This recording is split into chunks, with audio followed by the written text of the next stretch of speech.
بسم اللہ الرحمن الرحیم۔ السلام علیکم ورحمۃ اللہ وبرکاتہ۔ آپ دیکھ رہے ہیں اسلام ہدایہ اسلامک یوٹیوب چینل۔ ناظرین اکرام، آج ہم حضرت ادریس علیہ السلام کا تذکرہ کریں گے۔ مہلائیل کے بیٹے یرد کا جب وقت وصال آیا تو انہوں نے اپنے فرزند خنوخ کو اپنا جانشین مقرر کیا اور جملہ امور کی نگہبانی کی وصیت کی، اور وہی اخنوخ ہی حضرت ادریس علیہ السلام ہے۔ ارشاد باری تعالیٰ ہے، اور کتاب میں ادریس کو یاد کرو، بے شک وہ صدیق تھا، غیب کی خبریں دیتا، اور ہم نے اسے بلند مقام پر اٹھا لیا۔ قرآن کریم میں اللہ تبارک و تعالیٰ نے حضرت ادریس علیہ السلام کی صفت و ثنا بیان کرتے ہوئے وصف نبوت صداقت کا اعزاز عطا کیا۔ یہی وہ خنوخ ہیں علماء انساب نے جن کا ذکر حضور صلی اللہ علیہ وآلہ وسلم کے سلسلہ نسب میں کیا۔ حضرت آدم و شیت علیہ السلام کے بعد اولاد آدم میں انہیں تاج نبوت عطا فرما دیا۔ سب سے پہلے قلم کا استعمال یعنی پین کا استعمال کس نے کیا؟ حضرت ابن اسحاق علیہ رحمۃ اللہ علیہ نے ذکر کیا کہ روئے زمین پر سب سے پہلے حضرت ادریس علیہ السلام نے قلم کے ساتھ لکھا۔ آپ نے حضرت آدم علیہ السلام کی حیات مبارکہ کے 308 برس پائے۔ علم رمل کے موجد کون ہیں؟ معاویہ بن حکم رضی اللہ عنہ نے حضرت محمد صلی اللہ علیہ وآلہ وسلم سے عرض کی، علم رمل کیسا علم ہے؟ تو آپ صلی اللہ علیہ وآلہ وسلم نے فرمایا، یہ ایک بنی تھے جنہوں نے خط رمل کی بنیاد ڈالی، بس جس شخص کے نشانات اس کے مطابق آ جاتے ہیں اس کا نشانہ صحیح بیٹھ جاتا ہے۔ لوگوں میں سے ایک گروہ کا کہنا ہے کہ اس حدیث میں اشارہ حضرت ادریس علیہ السلام کی جانب ہی ہے۔ ہرمس الحر امسا کس نبی کو کہا جاتا تھا؟ علماء تفسیر و احکام میں اکثر کی رائے یہ ہے کہ سب سے پہلے وعظ و تبلیغ کا سلسلہ جس نبی نے باقاعدہ شروع کیا وہ حضرت ادریس علیہ السلام ہی تھے۔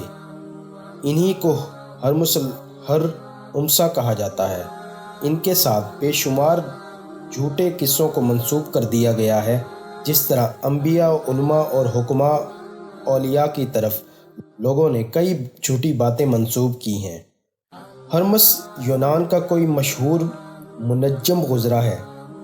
یونانی حضرت ادریس علیہ السلام کو ہرمس مانتے ہیں۔ ہرمس الحر امسا سے مراد ماہرین علم رمل و نجوم کا استاد اول۔ مقام علو قرآن کریم میں سورہ مریم آیت نمبر 27 میں، اور ہم نے اسے بلند مقام پر اٹھا لیا۔ بخاری و مسلم میں ہے کہ شب معراج حضور صلی اللہ علیہ وآلہ وسلم تشریف لے جا رہے تھے تو چوتھے آسمان پہ حضرت ادریس علیہ السلام سے ملاقات ہوئی۔ علامہ ابن جریر علیہ رحمہ فرماتے ہیں کہ ہلال بن یساف رضی اللہ عنہ کی موجودگی میں حضرت ابن عباس رضی اللہ عنہ نے حضرت کعب رضی اللہ عنہ سے پوچھا کہ اللہ تعالیٰ کے اس فرمان کا کیا مطلب ہے؟ حضرت کعب رضی اللہ عنہ نے کہا کہ اللہ تعالیٰ نے حضرت ادریس علیہ السلام کی طرف وحی فرمائی، اے ادریس، میں روزانہ اولاد آدم کے تمام اعمال کے برابر تمہارے درجات کو بلند فرماتا ہوں، اس زمانے کے اولاد آدم کے اعمال کے برابر۔ حضرت ادریس علیہ السلام نے چاہا کہ ان کے اعمال و درجات میں اضافہ ہو۔ دریں اثنا ان کے پاس ان کا دوست فرشتہ آیا۔ حضرت ادریس علیہ السلام نے فرمایا کہ اللہ تعالیٰ نے مجھ پر یوں وحی بھیجی ہے، میں چاہتا ہوں کہ تو ملک الموت سے ملاقات کر اور اسے مجھے ملاتا کہ میں اسے دیکھ کر زیادہ عمل کروں۔ فرشتے نے حضرت ادریس علیہ السلام کو اپنے پروں پر بٹھایا اور آسمان کی طرف پرواز شروع کر دی۔ جب چوتھے آسمان پہ پہنچے تو وہاں ملک الموت سے ملاقات ہو گئی جو نیچے تشریف لا رہے تھے۔ فرشتے نے ملک الموت سے حضرت ادریس علیہ السلام کی خواہش کا اظہار کیا۔ ملک الموت نے پوچھا، ادریس علیہ السلام کہاں ہیں؟ فرشتے نے کہا، میرے پروں پر سوار ہیں۔ ملک الموت نے کہا، مجھے تو ابھی حکم ملا ہے کہ ادریس علیہ السلام کی روح چوتھے آسمان پہ قبض کر لو۔ میں حیران و متعجب تھا کہ ادریس علیہ السلام تو زمین پر ہے، میں چوتھے آسمان پہ ان کی روح کیسے قبض کروں گا؟ ملک الموت نے وہاں روح قبض کی۔ حضرت کعب رضی اللہ عنہ نے فرمایا، یہ ہے مراد۔ ابن ابی حاتم علیہ رحمہ نے اس آیت کی تفسیر میں مزید یہ بیان کیا کہ حضرت ادریس علیہ السلام نے دوست فرشتہ سے کہا کہ ملک الموت سے دریافت کرو میری زندگی کتنی باقی ہے۔ دوست فرشتہ نے جب ملک الموت سے پوچھا کہ حضرت ادریس علیہ السلام کتنا عرصہ حیات جئیں گے، تو ملک الموت نے کہا کہ جب تک میں دیکھ نہ لوں اس وقت تک مجھے علم نہ ہوگا۔ جب ملک الموت نے دیکھا تو کہا کہ تعجب ہے، آپ مجھ سے ایسے شخص کی زندگی کے بارے میں پوچھتے ہیں جن کی زندگی کا دورانیہ پلک جھپکنے کے برابر بھی نہیں ہے۔ فرشتے نے اپنے پروں کے نیچے حضرت ادریس علیہ السلام کو دیکھا تو ان کی روح قفس عنصری سے پرواز کر چکی تھی اور فرشتہ کو علم تک نہ تھا۔ یہ حدیث اسرائیلیات سے ہے اور اس کے بعض راوی منکر الحدیث ہیں۔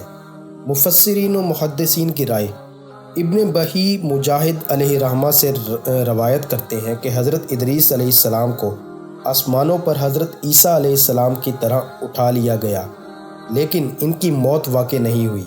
البتہ اگر یہ مراد ہو کہ ابھی تک زمین میں ان کا وصال نہیں ہوا تو یہ بات محل نظر ہے، اور اگر یہ مراد لیا جائے کہ آسمانوں پر زندہ اٹھا لیے جانے کے بعد ان کی روح قبض کی گئی تو پھر حضرت کعب رضی اللہ عنہ کی روایت کو وہ حدیث سے کوئی تعارض و منافات نہیں ہے۔